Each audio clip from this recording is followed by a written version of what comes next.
I wonder if you can describe the actual time leading up to the bomb and the bomb itself. What was that like?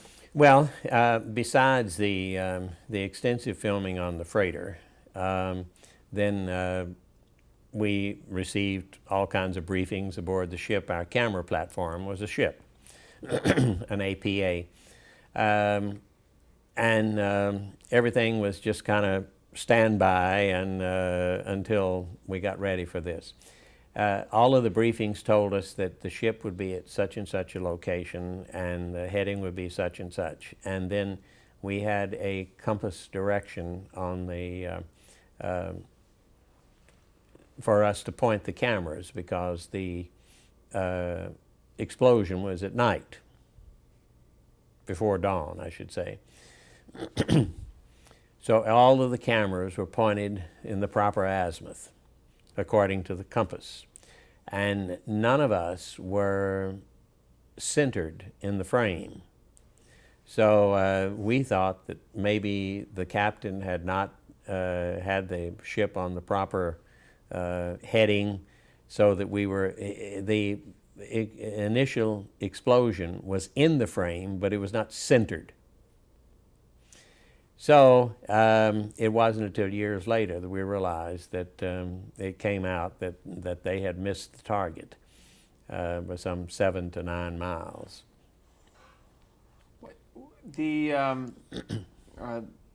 like the few minutes before the actual drop. I mean, was there anxiety, anticipation? How were you notified? Oh, when it's going to be? It was coming by radio. It was broadcast over the PA system on the, the countdown, and and we were hearing everything from mission control, so to speak, and the countdown, and oh yes, it was great anxiety. I had 5 cameras on the thing because I did not know about exposure, and what I did in Japan, besides the sound camera that I had, I set up 5 filmo cameras, and I put them all on a heavy metal support of aluminum, so it wasn't that heavy. It was just sturdy, I should say, rather than heavy. And each camera had its own mounting screw that would bore sight at infinity. And then I had a bar that came across the filmo triggers to start the cameras, was up on the top. And I had this bar that would come down, and it had little screw protrusions in it. So I could take the bar and hold it up, and if I lowered it down, it would hit the first camera and start that one rolling, and the further down until you were all the way down, and all 5 cameras were rolling. And they were all on infinity azimuth, and they all had different exposures on them, so that hopefully you'd have a usable picture, irregardless of what the lighting was of the explosion. And it worked fairly well.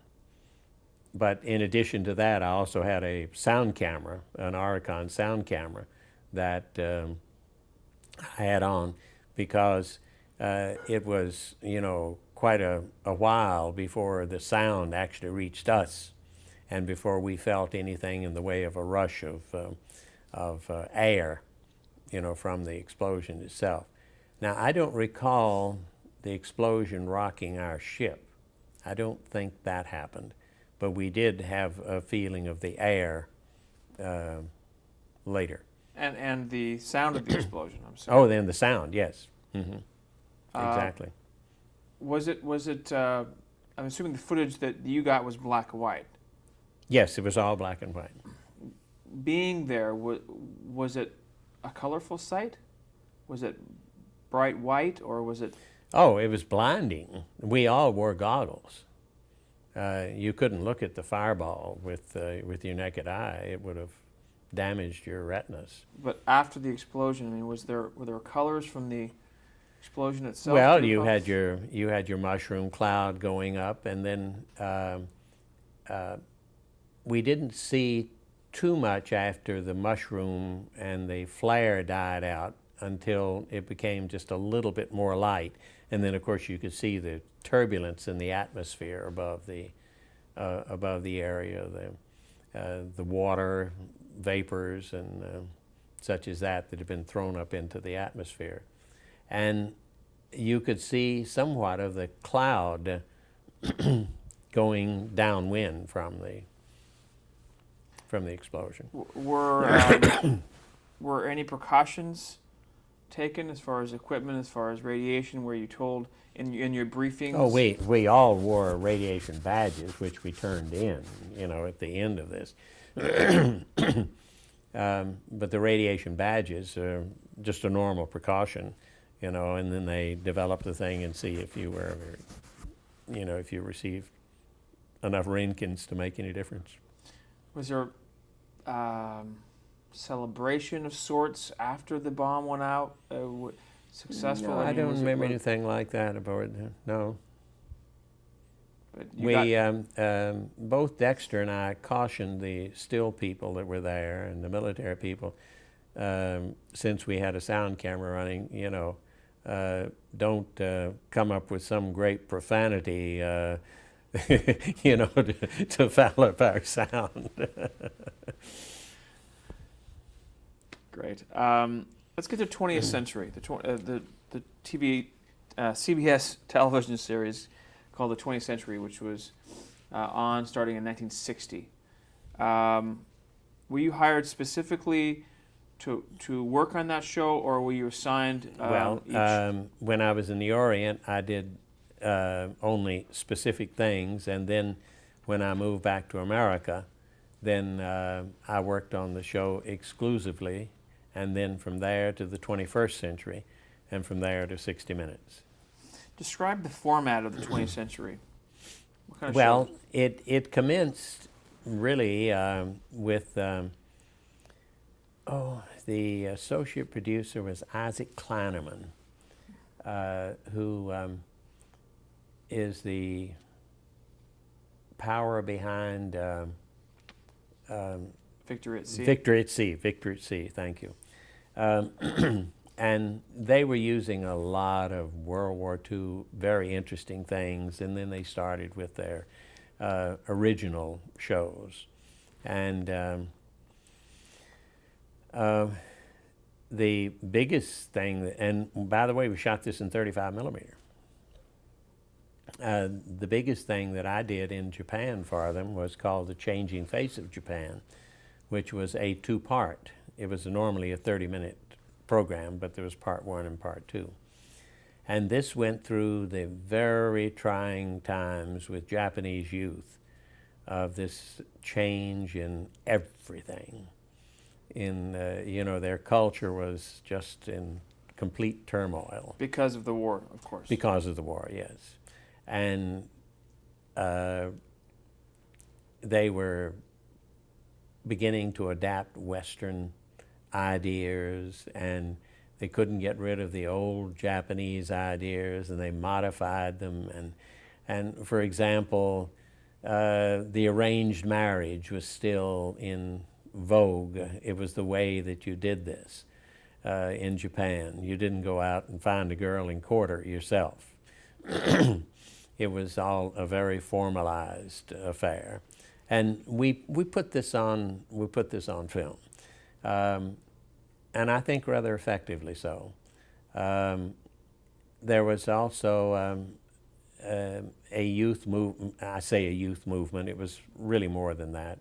The Zengakuren, which was a very pro-communist group of young people, and they were violent agitators, and they demonstrated, and they threw acid, and they threw fire bombs and so forth. And they were a very potent force in Japan in those days. Very potent force. And they not only helped focus a lot of the young people, but they also focused a lot on the political scene in Japan. Were you able to cover any of their demonstrations? Oh, numerous. Matter of fact, I think I have a picture of in my memorabilia there of one of the snake dances out in front of the American embassy. We were the big boogeyman, you know, and they, you know, they'd throw bottles of acid, muriatic acid, and they would throw fire bombs, and you know, they could get very, very violent at times, and there were some deaths as a result of their. And the police, as long as they would take out a permit and contain themselves in a certain area, then the police wouldn't wade in and start breaking heads. Were you able to interview any of the youths that you? Oh yes, lots of them. Through interpreter, or do they speak English? Oh, some of them spoke pretty good English. The Japanese are very, very well-educated people. As a matter of fact, if we had the educational standard here in America, the Japanese, we would be so fortunate. So fortunate. Who was the reporter on the scene? Was that Peter? Peter Kalischer did whatever interviewing was needed, yes. Mm-hmm. And anything striking that you hadn't known about that came out of this story? When you said not known about, well, I mean that kind of disqualifies the question. Well, in other words, did you uncover something that not either within the interviews themselves, as far as the attitude towards America, or you know, or misconceptions that you discovered as part of the story? I don't think necessarily is a direct answer to your question, but what we attempted, and I think reasonably successful in our attempt, to document, for example, the marriage situation, how the marriages are arranged, and how that the couple first meet, and where they go on their first date, and then how Western music came in. They called it rockabilly, and they had their coffee houses where they played rockabilly. They also had coffee houses that played Mozart. They had the Zengakuren that were out raising havoc all over the country. You had your poets and your writers like Yukio Mishima. You had your geisha, which is legendary in Japan, how they have, in order to adapt to some foreign clients that are entertained by Japanese businessmen, they've come in with things like reading Midsummer Night's Dream phonetically. They don't speak English, but with a heavy accent, they have memorized words. They have no idea what they're saying. No, these things, which I think help depict the real turmoil that the youth of that era were experiencing. Describe the producer, Burton Benjamin. A great guy, very talented. He is no longer with us as of a number of years ago. A man of many talents, who was able to accomplish without demanding, but yet he would not take anything second best. You knew that when you were with Burton that he wanted your best, and that's all he ever expected from you. He didn't want anything other than what you could do. But he didn't work with you unless he knew what you could do. And and he expected exactly that. He was a good businessman and a good friend. He had a beautiful family too. At the same time, you were also shooting for CBS Reports, correct? Mm-hmm. What was? Let's describe that show. What was the format of that show and the length of that show? It was a 1-hour show, also done in 35 millimeter. And if I remember correctly, in that period, it was not a regularly scheduled show. It would be, on a basis of when a show was ready and they had the time to broadcast it. These shows, for example, when Bobby Kennedy was running against Keating for this New York senator, we obviously could not broadcast an hour show, which would be a rehash of what you've seen on the daily news. So in order for CBS Reports to do something of this nature, we had to have an access that the daily news people did not have. So in the Kennedy-Keating contest, I was assigned to Bobby Kennedy, and I remember it was about 11 weeks that I essentially lived with the entire group. And I think it was Billy Wagner was the cameraman out of New York that lived with Keating. And of course, so much of the filming was local. And we would go in early in the mornings and start screening the previous day's footage.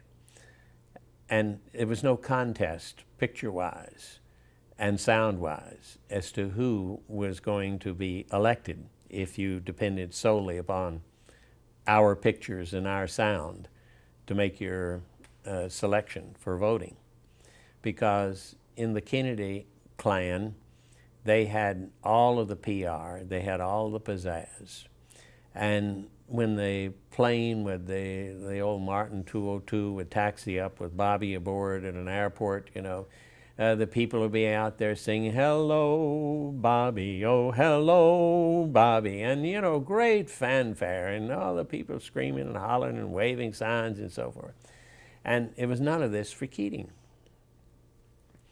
And Keating did not have the Kennedy personality. Apparently he was a very good senator. I really was not involved in the area to know his accomplishments, but apparently he was a very decent and good senator.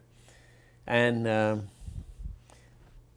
he had this one thing of, he had come along to greet people and say, "Hello there, how are you? Nice to see you. Hello there, how are you? Nice to see you. Hello there, how are you?" And we must have had, seems like millions of recordings of him saying, "Hello there, how are you? Nice to see you." And it just was no contest, even though you gave each person the exact number of seconds on the air. You would have defeated, Keating with the pizzazz from Kennedy. So that's where time, as we were talking, I think, during the break, the immediacy we have today, which is absolutely marvelous. It's fantastic to be able to go around the world and, in a split second and see what's happening and hear what's happening and so forth. But sometimes I wonder, editorially, if we don't get carried away and we're not broadcasting the story, the objective part of the story.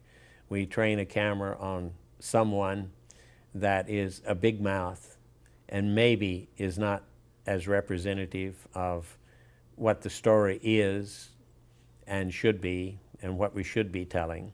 And when we have time to kind of back off and don't have to fight this immediacy, then we can put things in perspective the way that they should be. So so it was a benefit over those 11 months to take a look at the footage, and to continue 11 weeks. 11 weeks, sorry, to continue to shape the piece. Oh, absolutely, absolutely. You know, there would be editorial conferences, so to speak, between Ed and Fred, and they say, well, now we're going to this town. Let's do it this way. Let's do it that way. You know, to round it out.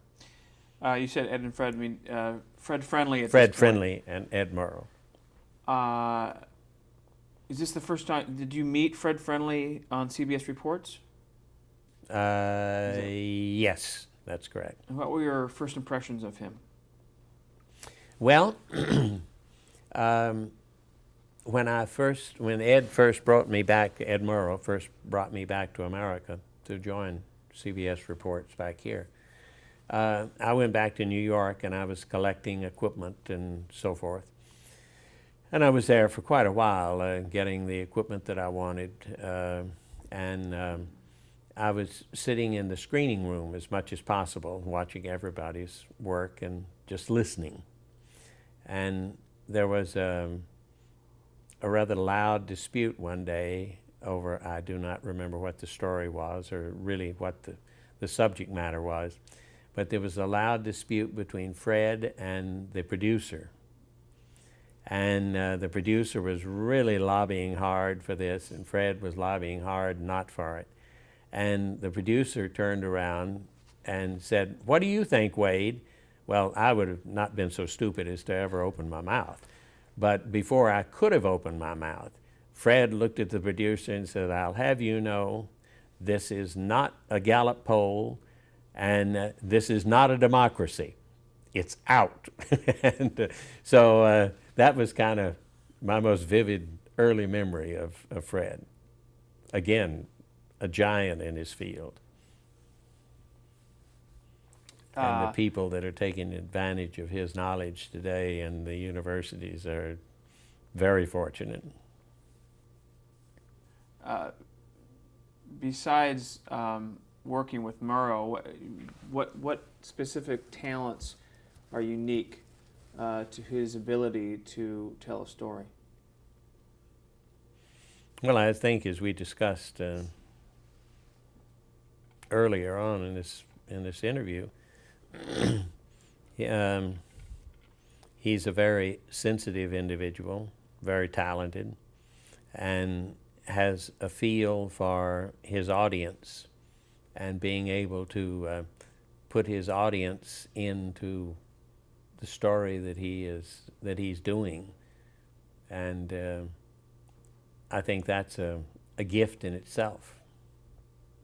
So because of that Friendly and Murrow really complemented each other. Oh, very muchly so. Very muchly so. I want to bring back to the Kennedy Keating story, which was actually aired in 1964, and it was called The New York Battleground, the race for the Senate. Who reported on that show? Do you remember? I don't remember who was the reporter on the Kennedy side. I do not remember. Was it Reasoner? It could have been. It could have been. But I don't really remember. It could very well have been, but I really don't remember. You know, so much of our coverage was just, pictures and sound, pictures and sound, pictures and sound. And then once they brought it back and put it all together, that's when the reporters would be assigned to it? Well, unless there was something for the reporter to do on the location, you know. Right. And of course the reporter was there from the editorial standpoint too. He observed and he talked with his people and his sources, and you know, it's a very much so a team affair. Right. And Eric Severide, did he also work on this?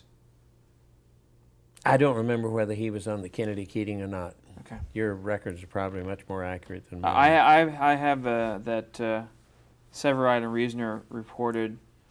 That could very well be. Gene DePorres. Gene DePorres was the who producer. retired here at Longboat Key, just north of where you spent the night last night. Wow.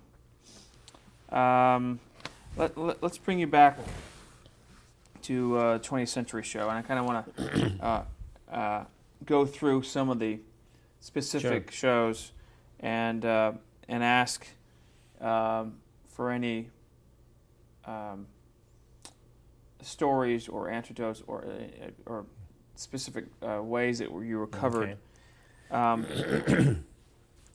Before I do that, now that we're in the documentary series arena, I wanted to just ask for you to describe, if you were describing to a student, or if this interview is used to tell students the job of a cinematographer on a documentary series in relationship to the roles of a producer, director, or writer, or reporter that works on a documentary. Well, in my opinion, if it's an original filming, not where you're taking stock footage and so forth, if it's an original filming, then I think it's advantageous to the finished product for the camera person and the director to be one and the same.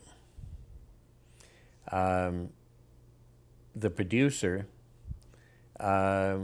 plays an extremely important part in here, but you are not in a documentary as you would be in a feature type film, directing actors and actresses for their ultimate in the performance.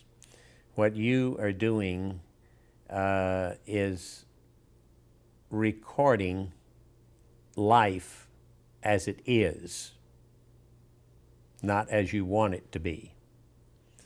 So for a director to say, well, get me this shot, let's use this angle, let's do this, let's do that, which any good director would be trying to accomplish. By the time that you do this, you're losing the spontaneity that is necessary in a documentary. So that's the reason that I say the cinematographer, the cameraman, camera person, and the director should be one and the same. The producer tells you this is the focus, this is what we wish to accomplish. And then it's up to you, the dual personality, director, cameraman, to accomplish that. And that's how the 20th century worked. In most situations. If we had